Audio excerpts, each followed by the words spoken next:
Hello student, first of all, how are you? I hope you all are fine.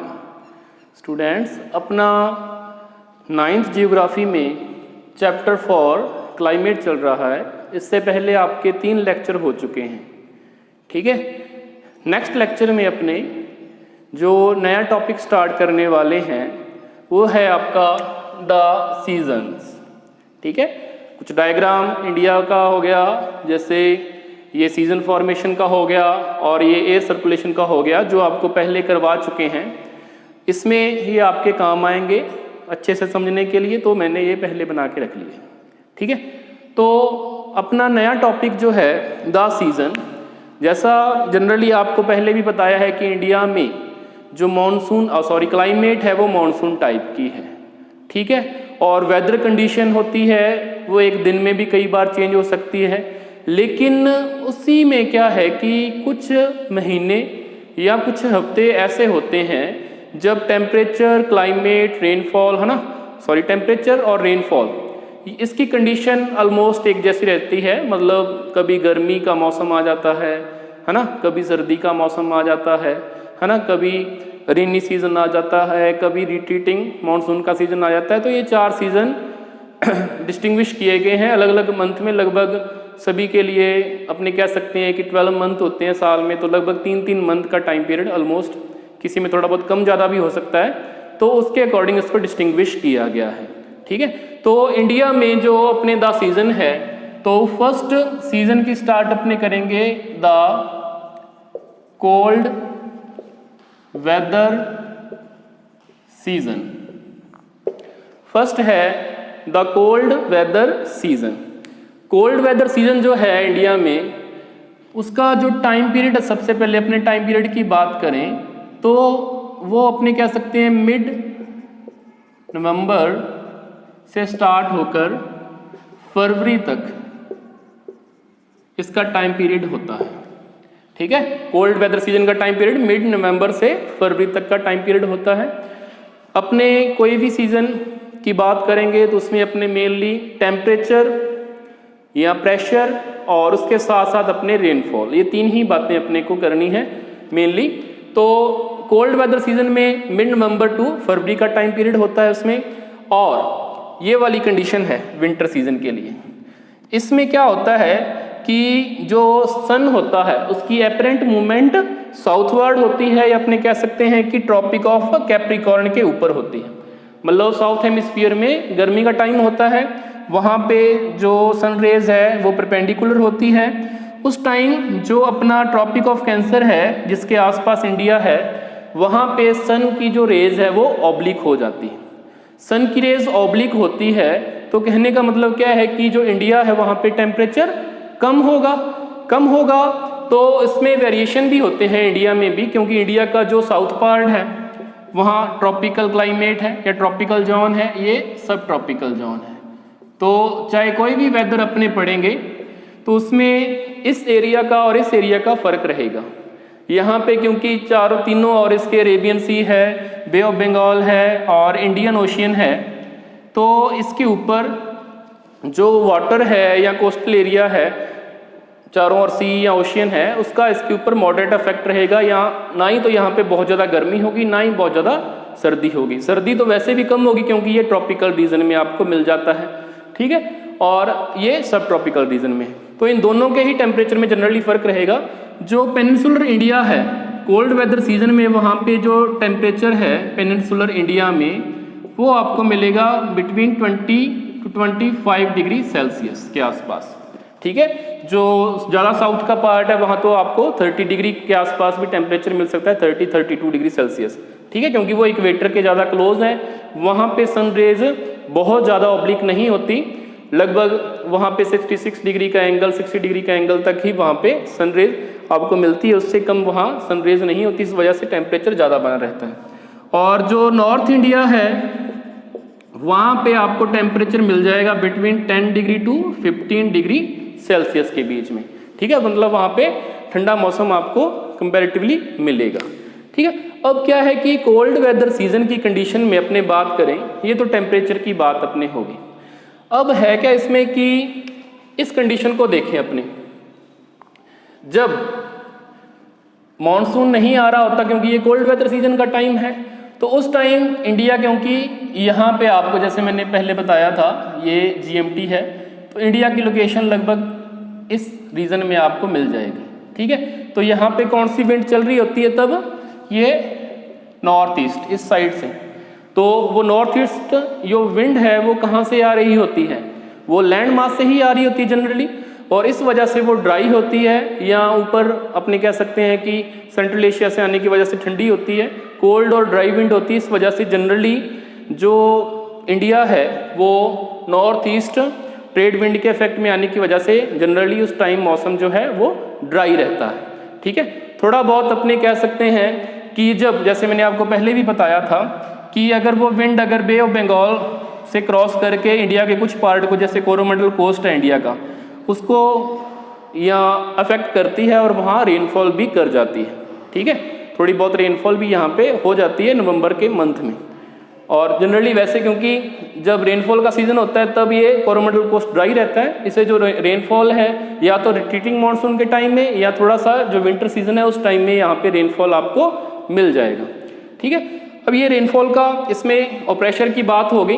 Pressure में भी एक तो अपने विंड की बात कर ली, दूसरा ये होता है कि जनरली जो सन की अपेरेंट मूवमेंट, क्योंकि सन जो है वो इक्वेटर से नीचे चला गया है, तो यहाँ पे ठंड होगी तो यहाँ पे प्रेशर कैसा बन जाएगा? हाई प्रेशर डेवलप हो जाएगा, और यहाँ लो प्रेशर है। इसी वजह से जो मैंने आपको बताई थी कि यहाँ पे नॉर्थ ईस्ट ट्रेड विंड जो चलती है, क्योंकि लैंड के ऊपर हाई प्रेशर और जो सी है आसपास वहाँ पे लो प्रेशर जनरेट हो जाता है और नॉर्थ ईस्ट जो विंड है वो चलती है। एक यहाँ पे जो रेनफॉल की अपने बात करें, एक तो यहाँ पे अपने बात कर ली रेनफॉल की, जो नॉर्थ ईस्ट जो ट्रेड विंड है उसकी हेल्प से थोड़ी बहुत रेनफॉल जो ईस्टर्न कोस्ट पे इंडिया की हो जाती है, कोरोमंडल कोस्ट पे। और एक रेनफॉल यहाँ पे आपने नाम सुना होगा महावट। सर्दियों में अपने जो रेनफॉल होता है वो वेस्टर्न डिस्टर्बेंस बोल देते हैं उसे, या टेम्परेट साइक्लोन कह देते हैं, जो कहाँ से ओरिजिनेट होते हैं? जो आपके ओरिजिनेट होते हैं मेडिटेरेनियन सी से। मेडिटेरेनियन सी से ओरिजिनेट होकर वो जो ये वाली विंड है, यहाँ पे जो विंड चलती है वेस्टर्लीज, उसकी हेल्प से इंडिया की ओर मूव करते आते हैं, और एक उसके इंडिया तक पहुँचने में हेल्प करती है, जैसे पहले आपको बता चुके हैं लास्ट लेक्चर में, जो आपकी जेट स्ट्रीम है, जो कि वेस्ट टू ईस्ट चलती है सर्दियों में, और इंडिया के हिमालयन रीजन से नीचे की ओर गुजरती है। जो जेट स्ट्रीम है, जो अपर एयर सर्कुलेशन का एक पार्ट है, वो इंडिया में साइक्लोन लाने में हेल्प करती है, जो कि उस टाइम जो आपकी रबी क्रॉप्स हैं, मेनली व्हीट, नॉर्थ और north western part of India में, उसके लिए जो रेनफॉल होती है वो हेल्पफुल होती है, और उसी दौरान उसी की हेल्प से आपका जो हिमालयन रीजन है वहाँ पे स्नोफॉल भी हो जाती है, जो कि आगे बेनिफिशियल रहती है कि ड्राई सीजन में भी या समर सीजन जब आएगा रेनफॉल नहीं हो रहा होता तभी भी जो रिवर है उनको पीरियड रखने में या रिवर को वाटर सप्लाई करने में हेल्पफुल रहेगी। ठीक है, तो ये आपका जो कोल्ड वेदर सीजन है। एक इसमें एक बात और भी है, जैसे मैंने आपको पहले बताया कि जो ट्रॉपिकल रीजन है वहाँ पे टेम्परेचर 20-25 डिग्री सेल्सियस एवरेज, या कहीं कहीं ज़्यादा अपने साउथ में जाए तो 30 डिग्री सेल्सियस के आसपास भी मिलता है। तो वहाँ पे अपने कह सकते हैं कि कोई वेल डिफाइंड वहाँ पे कोल्ड वेदर सीजन आपको नहीं मिलेगा। ठीक है, इसके बाद कोल्ड वेदर सीजन के जस्ट बाद जो सीजन आता है वो आता है द समर। इसके बाद सर्दी के बाद आती है गर्मी, समर वेदर सीजन। ठीक है, या समर सीजन अपने जनरली बोल दो समर सीजन। ठीक है, समर सीजन जैसे ये फरवरी तक का टाइम पीरियड है, तो इसके बाद स्टार्ट हो जाता है आपका समर सीजन। वो स्टार्ट होता है मार्च से लेकर मई तक। मार्च से मई का टाइम पीरियड होता है आपका समर सीजन का। अब इसमें क्या होता है कि जैसे मान लो अपने ये कंडीशन की बात की है, विंटर सीजन के बाद में सन मूव करता है, या अपने अर्थ कह देते हैं, अर्थ रेवोल्यूशन करती है यहाँ पे, और सन की अपरेंट मूवमेंट कहाँ पे आ जाती है? सन कहाँ पे परपेंडिकुलर हो जाता है? मार्च में आते आते इक्वेटर के ऊपर। मतलब सन की जो मूवमेंट है, अपरेंट मूवमेंट है, वो नॉर्थवर्ड होनी शुरू हो जाती है। सन जो डायरेक्ट नीचे की ओर था अब धीरे धीरे इक्वेटर पे आता है, और उसके बाद आते आते मई जून तक यहाँ ट्रॉपिक ऑफ कैंसर के ऊपर आ जाएगा। मतलब सन की जो रेज है वो इंडिया की ओर परपेंडिकुलर होती जाती है। अपने इंडिया की ही बात कर रहे हैं, या अपने कह सकते हैं नॉर्थ हेमिस्फीयर की ओर परपेंडिकुलर होती जाती है, ट्रॉपिक ऑफ कैंसर की ओर परपेंडिकुलर होती जाती है। तो जैसे जैसे सन रेज स्ट्रेट होगी या परपेंडिकुलर होगी, वैसे वैसे क्या होता जाता है कि जो टेम्परेचर का जोन है वो नीचे से स्टार्ट होकर ऊपर की ओर हाई टेम्परेचर का जोन बढ़ता जाता है। और वैसे वैसे ही इसमें भी एक सीक्वेंस रहता है कि जैसे मान लो मार्च का टाइम होता है, तो मार्च में पेनिनसुलर प्लेट्यू रीजन में, यहाँ इसके आसपास के रीजन में गर्मी ज़्यादा होती है, ठीक है। तो पेनिनसुलर प्लेट्यू में टेम्परेचर कितना हो जाता है मार्च में, लगभग 38 डिग्री सेल्सियस। जैसे जैसे अप्रैल आता है, ठीक है, मई आती है, तो उस दौरान अप्रैल मई में अपने कह सकते हैं कि गुजरात एंड एमपी, वहाँ पे टेम्परेचर आपको 42 डिग्री सेल्सियस मिल जाएगा। उसके बाद वेस्टर्न राजस्थान, और अपने यहाँ वेस्टर्न राजस्थान की पार्ट की ओर आए तो आपको जो टेम्परेचर है वो 45 या 45 से भी ज़्यादा कभी कभी आपको देखने को मिल सकता है। अब जैसे मैंने पहले कहा था कि टेम्परेचर की बात करेंगे फिर प्रेशर की बात करेंगे, तो प्रेशर कंडीशन भी चेंज होती है। जो ITCZ है यहाँ पे बनता है जो 5 डिग्री के आसपास, वो धीरे धीरे जैसे जैसे सन की अपरेंट मूवमेंट है वो नॉर्थ की ओर जो उसकी मूवमेंट होनी शुरू हो जाती है, और मई के एंड तक क्या होता है कि एक लो प्रेशर बेल्ट जनरेट हो जाती है जो राजस्थान गुजरात के कच्छ रीजन से लेकर और बिहार पटना हो गया और थोड़ा नागपुर प्लेट्यू रीजन हो गया, यहाँ पे एक लो प्रेशर या मानसून एक ट्रफ बन जाता है, लो प्रेशर ट्रफ बन जाता है, गर्त बन जाता है लो प्रेशर का, जो उसके बाद में जो रेनी सीजन आएगा उसके लिए हेल्पफुल रहेगा कि लो प्रेशर जनरेट होगा तभी वहाँ पे रेनफॉल आने की पॉसिबिलिटी बनेगी। तो गर्मी के मौसम में ये हो जाता है कि वहाँ पे लो प्रेशर जनरेट हो जाता है, जो हाई प्रेशर है वो उससे रिमूव होकर रिप्लेस होकर, यहाँ जो पहले हाई प्रेशर था अब धीरे धीरे वहाँ पे जैसे जैसे सन की अपरेंट मूवमेंट नॉर्थवर्ड होती है वैसे वैसे हाई प्रेशर की जगह आपको लो प्रेशर देखने को मिलेगा, ठीक है। और उसके बाद इस कंडीशन में अपने रेनफॉल या कुछ स्टॉर्म की बात कर लें तो इस जो समर सीजन है उसकी एक करैक्टरिस्टिक्स फीचर है कि इस दौरान नॉर्थ और नॉर्थ वेस्टर्न इंडिया में एक हवा चलती है जिसको लोकल विंड बोल देते हैं, और उसका नाम है लोकल लैंग्वेज में लू, अपने कह देते हैं। वार्म एयर होती है, वो वार्म विंड होती है, और वो पाकिस्तान वाले रीजन से बलूचिस्तान प्लेट्यू से चलती है और इंडिया की ओर आती है, और वो काफ़ी हॉट होती है, गस्टी होती है, ठीक है, वार्म होती है, तो मतलब काफ़ी गर्मी कर देती है, काफ़ी डिफ़िकल्टी होती है लोगों को। उसके साथ साथ कभी कभार क्या होता है कि डस्ट स्टॉर्म भी आते हैं। डस्ट स्टॉर्म जब आते हैं तो उससे लोगों को टेम्परेचर से थोड़ी सी राहत मिलती है, टेम्परेचर थोड़ा सा कम हो जाता है। उसके साथ साथ कभी कभार क्या होता है कि शावर्स भी आ जाते हैं, ठीक है, थोड़ी बहुत ड्रिजलिंग या रेनफॉल भी हो जाता है, अपने सिंपल लैंग्वेज में कह सकते हैं, तो टेम्परेचर डाउन हो जाता है, ठीक है।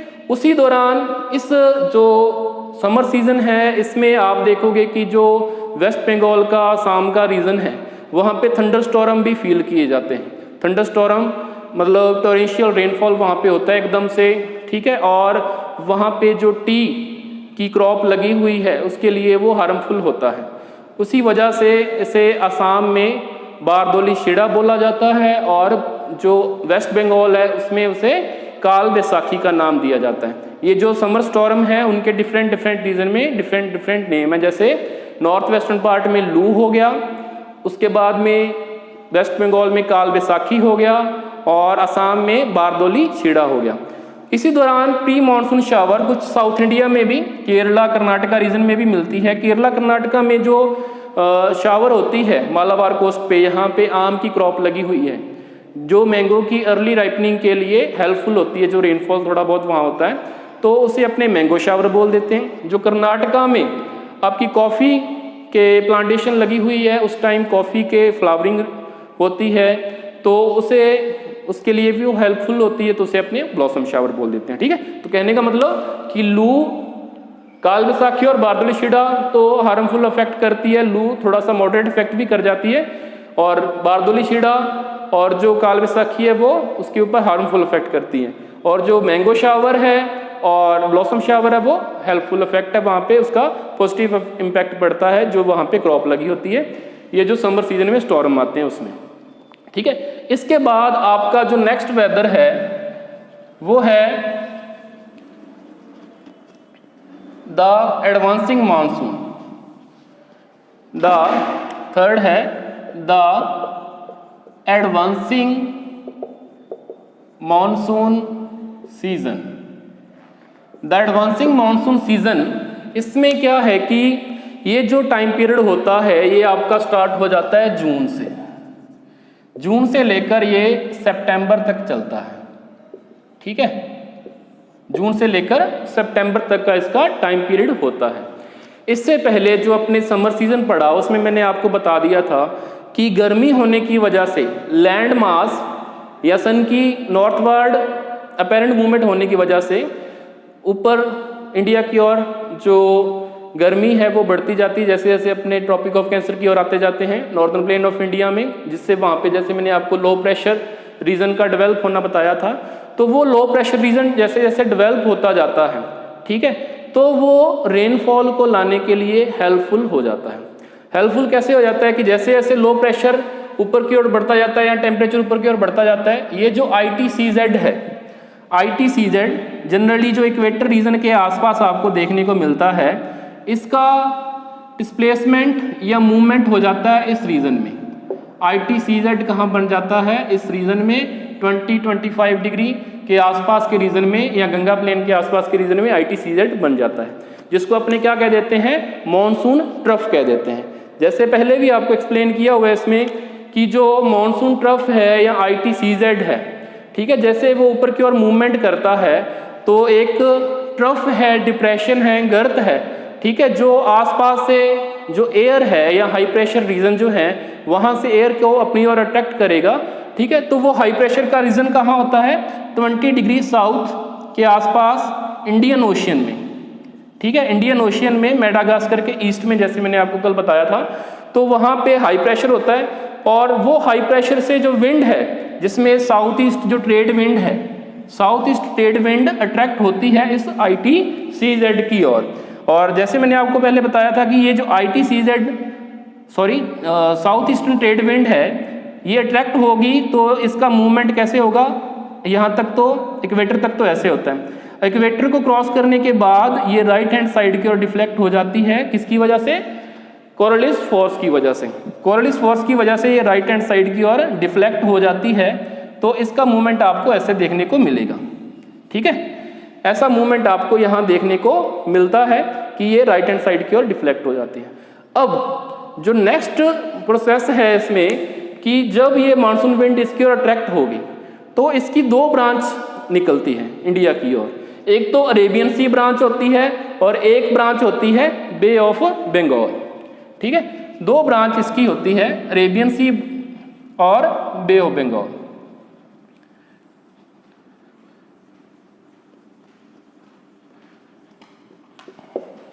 अरेबियन सी ब्रांच और बे ऑफ बंगाल ब्रांच, दो ब्रांच होगी इसकी, अरेबियन सी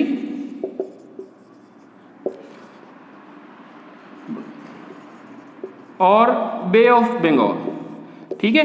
जो अरेबियन सी ब्रांच है यहाँ पे आपको जैसे पता है कि आपका वेस्टर्न घाट है, उसमें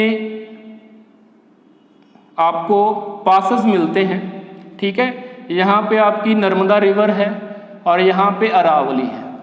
पहले अपने अरेबियन सी ब्रांच की बात करते हैं। अरेबियन सी ब्रांच 3 पार्ट में डिवाइड हो जाती है।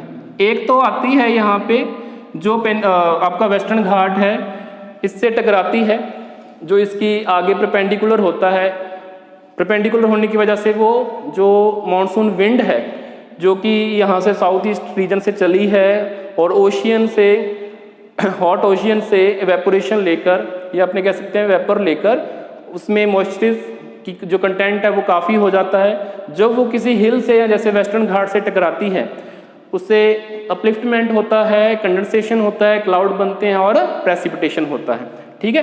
प्रेसिपिटेशन होता है तो यहाँ पे आपको उसी टाइम में, अर्ली टाइम ऑफ पीरियड में ही 250 सेंटीमीटर के आसपास यहाँ पे रेनफॉल हो जाता है, ठीक है। उसके बाद में जो यहाँ पे पासेस बने हुए हैं, जैसे थाल घाट है, बोर घाट है, पाल घाट है, इन पासेस से होकर भी ये आगे की और जो रीजन है पेनिनसुलर प्लेट्यू का, वहाँ पे भी रेनफॉल कर जाती है। इसकी एक ब्रांच जो है वो नर्मदा वैली से होकर छोटा नागपुर प्लेट्यू रीजन की तक जाती है और रेनफॉल करती है। एक इसकी ब्रांच जो अरावली है उसके पैरेलल चलती चलती हिमाचल प्रदेश तक पहुंचती है। राजस्थान से इससे रेनफॉल बहुत कम होता है क्योंकि ये अरावली के पैरेलल चली जाती है। अगर अरावली इसके परपेंडिकुलर होती तो राजस्थान में भी काफ़ी रेनफॉल होना था। ठीक है, जो आपकी बे ऑफ बंगाल ब्रांच है, बे ऑफ बंगाल ब्रांच क्या करती है कि यहाँ पे म्यांमार का अराकनयोमा माउंटेन है उससे टकराती है। ठीक है, टकराने के बाद एक ब्रांच तो उसकी जो नॉर्थ ईस्ट इंडिया है उसकी ओर मूव कर जाती है और एक ब्रांच हिमालय के पैरेलल चलती चलती यहाँ तक जो आपकी कह सकते हैं कि अरेबियन सी ब्रांच है जो अरावली की पैरेलल रही है उससे जाकर मिल जाती है। ठीक है, तो यहाँ पे नॉर्थ ईस्टर्न इंडिया में जो मेघालय है, मौसिनराम प्लेस है, वहाँ वर्ल्ड की सबसे ज़्यादा रेनफॉल होती है। उसकी वजह क्या है कि एक तो वहाँ पे जो हिल्स है, ठीक है, उसकी शेप कॉनिकल शेप है। ठीक है, और अपने कह सकते हैं कि पागार की पहाड़ियाँ हैं, तो वहाँ पे एक्सट्रीम लो प्रेशर जनरेट होता है, उसकी वजह से रेनफॉल हो जाता है। या उसके लिए कहा जाता है कि नीचे से वार्म और मॉइस्चर वाली विंड जा रही है, ऊपर से ड्राई और कोल्ड विंड आ रही है हिमालय रीजन से। जब आपस में दोनों मर्ज होती है तो वहाँ पे जो कंडेंसेशन प्रोसेस है वो बहुत ज़्यादा फास्ट हो जाती है और उसकी वजह से रेनफॉल होता है। ठीक है, और एक दूसरा जो इसकी ब्रांच है जो हिमालय के पैरेलल जाती है तो वो आगे राजस्थान तक जाती है। जैसे जैसे वो आगे ईस्ट टू वेस्ट बढ़ती जाती है उसमें मॉइस्चर कंटेंट कम होता जाता है, उसकी रेनफॉल कम होती जाती है ईस्ट टू वेस्ट जाने में। ठीक है, ये आ गया आपके एडवांसिंग मानसून का जो मानसून का प्रोसीजर है। एक चीज़ इसमें और देखी जाती है कि जनरली जो मानसून है इसकी कैरेक्टरिस्टिक फीचर एक ये भी है कि इसमें बीच बीच में ब्रेक ऑफ मानसून आता है।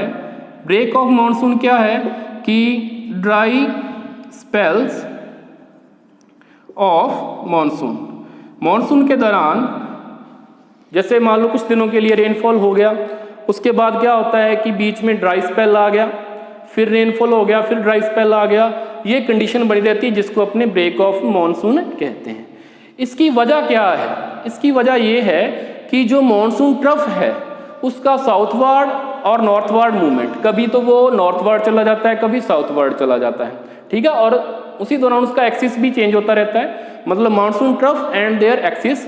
ठीक है, नॉर्थवर्ड और साउथवर्ड मूवमेंट होने की वजह से यहाँ मानसून ट्रफ एस्टेब्लिश्ड हो जाता है, वहाँ पे रेनफॉल होता है। जैसे मान लो अगर वो नॉर्थ प्लेन ऑफ इंडिया में मानसून ट्रफ एस्टेब्लिश्ड हो गया, ठीक है, यहाँ पे आग बन गया वो मानसून ट्रफ, तो यहाँ पे काफ़ी रेनफॉल होता है। यहाँ से रिप्लेस होकर अगर वो हिमालयन रीजन की ओर चला जाता है, हिमालय के फुटहिल रीजन की ओर चला जाता है, तो यहाँ पे ड्राई स्पेल आ जाता है और यहाँ पे वेट स्पेल आ जाता है। वहाँ बहुत ज़्यादा रेनफॉल होता है। हिली रीजन में रेनफॉल होगा तो वहाँ पे जो रिवर है उसको बहुत ज़्यादा वाटर अवेलेबल होगा, जिससे क्या होता है कि जो प्लेन एरिया है आगे का, यहाँ पे डिफरेंट टाइप्स की रिवर आती है, गंगा है, इंडस है, ब्रह्मपुत्र है, वहाँ पे जो आपको लोगों को फ्लड का सामना करना पड़ता है। ये भी इसमें आप बता सकते हो। जनरली जो मानसून है, ठीक है, वो इर्रेगुलर होता है। कुछ इलाकों में या पर्टिकुलर टाइम पे नहीं आता या कभी जल्दी आ जाता है। कभी कभार क्या होता है कि कुछ रीजन ऐसे हैं यहाँ पे बहुत ज़्यादा रेनफॉल होता है, कुछ रीजन ऐसे हैं यहाँ बहुत कम रेनफॉल होता है। इसके लिए कुछ जैसे एक चीज़ और भी आ जाती है इसमें कि जैसे आपको बताया था कि ट्रॉपिकल साइक्लोन है जो बे ऑफ बंगाल में जनरेट होते हैं, ठीक है, वो भी ईस्टर्न कोस्ट के ऊपर हैवी रेनफॉल करने में हेल्पफुल होते हैं। ठीक है, जो ज़्यादा उनका इफेक्ट है वो आगे का जो रिट्रीटिंग मानसून होता है उसमें आएगा। ठीक है, नेक्स्ट है अपना last season, retreating monsoon season. The retreating monsoon. ठीक है, रिट्रीटिंग मानसून का क्या मतलब है? मानसून का प्रत्यावर्तन, मानसून का वापस लौटना। जनरली जो मानसून का प्रत्यावर्तन है, वापस लौटना है, उसका टाइम पीरियड रहता है अक्टूबर और नवंबर का। अक्टूबर नवंबर के टाइम पीरियड में जो मानसून है वो इंडिया से रिट्रीट होता है। इंडिया से रिट्रीट होने की वजह क्या है उसकी, सन का जो एपरेंट मूवमेंट है वो साउथवर्ड हो जाना, सन का एपरेंट मूवमेंट है वो साउथवर्ड हो जाना, ये वाली जैसे कंडीशन है। मतलब जून के टाइम में जब रेनफॉल हो रहा होता है तब यहाँ पे होता है ट्रॉपिक ऑफ कैंसर के ऊपर सन का एपरेंट मूवमेंट, उसके बाद में वो इक्वेटर के ऊपर चला जाता है और बाद में जैसे वो आगे बढ़ते जाएंगे अक्टूबर नवंबर में तो वो और साउथ की ओर चला जाता है। तो उसके साथ साथ ही जो लो प्रेशर का या मानसून ट्रफ है या लो प्रेशर ट्रफ है वो भी नीचे की ओर सरकता जाता है, और उसके साथ साथ ही जो मानसून विंड है उसका भी रिवर्सल हो जाता है। जो पहले साउथ वेस्ट साइड से इंडिया में एंटर कर रही थी वो वापस से नॉर्थ ईस्ट साइड के से वापस आनी शुरू हो जाती है, और इंडिया से जो रेनफॉल का सीजन है वो धीरे धीरे करके जैसे अक्टूबर में नॉर्थ इंडिया से मानसून चला जाता है, ठीक है, नवंबर दिसंबर तक आते आते साउथ इंडिया से भी जो मानसून है वो वापस लौट जाता है, ठीक है। इस दौरान क्या है कि जो अक्टूबर का मंथ होता है, ठीक है, अक्टूबर के मंथ में जो फर्स्ट हाफ होता है उसमें जनरली क्योंकि रेनफॉल होके गया होता है तो मॉइस्चर अवेलेबल होता है, ठीक है, एयर में, और गर्मी भी अभी काफ़ी होती है। तो उस दौरान थोड़ा सा अपने कह सकते हैं कि अनयूजुअल टाइप का, या अपने कह सकते हैं कि ह्यूमिडिटी या ह्यूमिड टाइप का, हॉट ह्यूमिड टाइप का आपको क्लाइमेट या मौसम वेदर मिलता है, उसको अपने क्या बोलते हैं, अक्टूबर हीट, ठीक है। जो ह्यूमिडिटी और टेम्परेचर का मिक्सचर होता है अक्टूबर हीट, ठीक है। तो थोड़ा सा अनफेवरेबल कंडीशन हो जाती है लोगों को, मतलब अपने कह सकते हैं उमस या अपने कह सकते हैं ज़्यादा ह्यूमिडिटी और हीट का जो मिक्सचर वहाँ उस टाइम हो जाता है।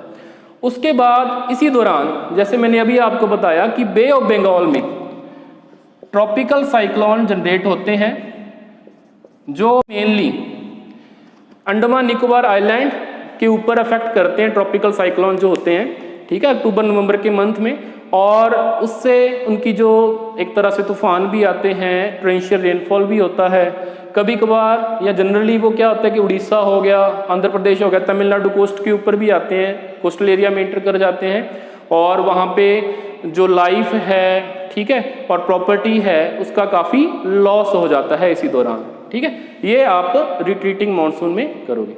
अब नेक्स्ट आपका टॉपिक है distribution of rainfall, distribution of rainfall in India. India में जैसे मैंने आपको पहले बताया कि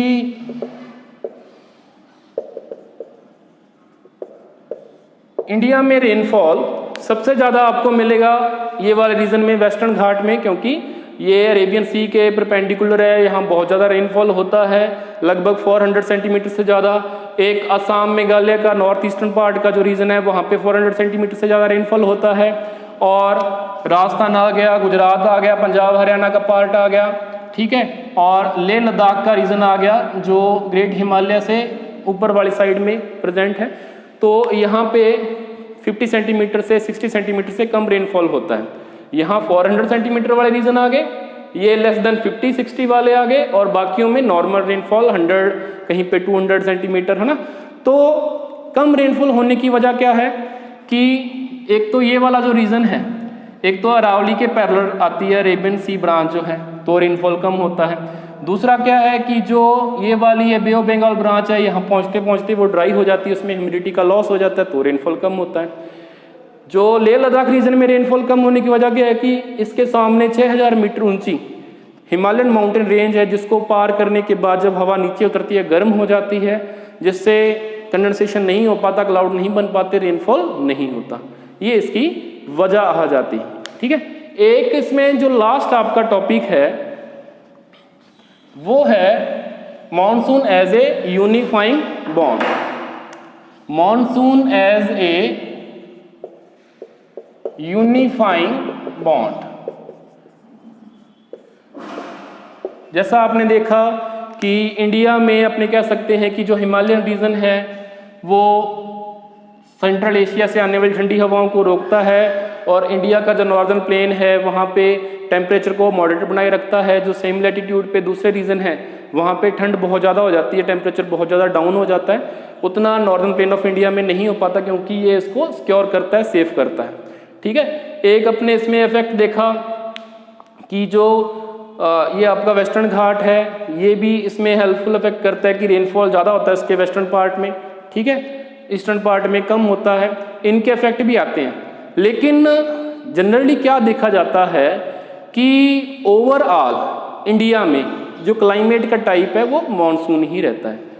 स्पेशल वेरिएशन या रीजनल वेरिएशन हो सकती है टेम्परेचर की, है ना, या रेनफॉल की, लेकिन ओवरऑल जो अपने क्लाइमेट रहेगा वो कैसा रहेगा, आपका मॉनसून टाइप का ही क्लाइमेट आपको मिलेगा। मॉनसून टाइप के क्लाइमेट का क्या मतलब होता है कि जब 6 महीने होंगे गर्मियों के या रेनफॉल के, तब विंड जो है वो सी टू लैंड की ओर चलेगी। उसके बाद जब सर्दियां आ जाएगी तो विंड का रिवर्सल हो जाएगा, डायरेक्शन का, विंड डायरेक्शन का रिवर्सल हो जाएगा, तो विंड लैंड टू सी चलेगी। उसी के साथ साथ जो मॉनसून है वो इंडिया की लैंडफॉर्म के ऊपर, इंडिया के अपने कह सकते हैं कल्चर के ऊपर, इंडिया की एग्रीकल्चर के ऊपर, ठीक है, इंडिया की जो एग्रीकल्चर बेस्ड इंडस्ट्री है, मतलब लोगों के जो पूरे का पूरा लाइफस्टाइल है उसको अफेक्ट करता है जो मॉनसून होता है। चाहे साउथ इंडिया हो चाहे नॉर्थ इंडिया हो, सभी के सभी लोग एक साथ उसका वेट करते हैं कि मॉनसून कब आएगा। मॉनसून अगर टाइम पे आ जाता है तो एग्रीकल्चर अच्छी हो जाती है, इंडिया की इकोनॉमी बेटर रहती है। अगर लेट आता है या बीच में डिस्टर्ब होता है, इरेगुलर रहता है, तो इंडिया की जो एग्रीकल्चर है वो इससे डिस्टर्ब हो जाती है, फार्मर डिस्टर्ब हो जाते हैं, उनका प्रोडक्शन कम हो जाता है। तो इसी तरह से जो मॉनसून है पूरे इंडिया को वो एक यूनिफाइंग बॉन्ड में, एक एकता के सूत्र में बांधे हुए है। पूरे इंडिया के ऊपर उसका एक अपने कह सकते हैं कि यूनिफॉर्म इफेक्ट रहता है। इसी से अपने कह सकते हैं कि पूरे इंडिया को जो अपने एक डिस्टिंग्विश क्लाइमेट रीजन जिसमें मानसून जिसको बोला जाता है उसमें अपने इंडिया को रखते हैं, ठीक है। तो ये आपका चैप्टर है। जो भी आपको इससे रिलेटेड कोई अगर प्रॉब्लम आए, ना समझ में आए, तो वो आप पूछ सकते हो।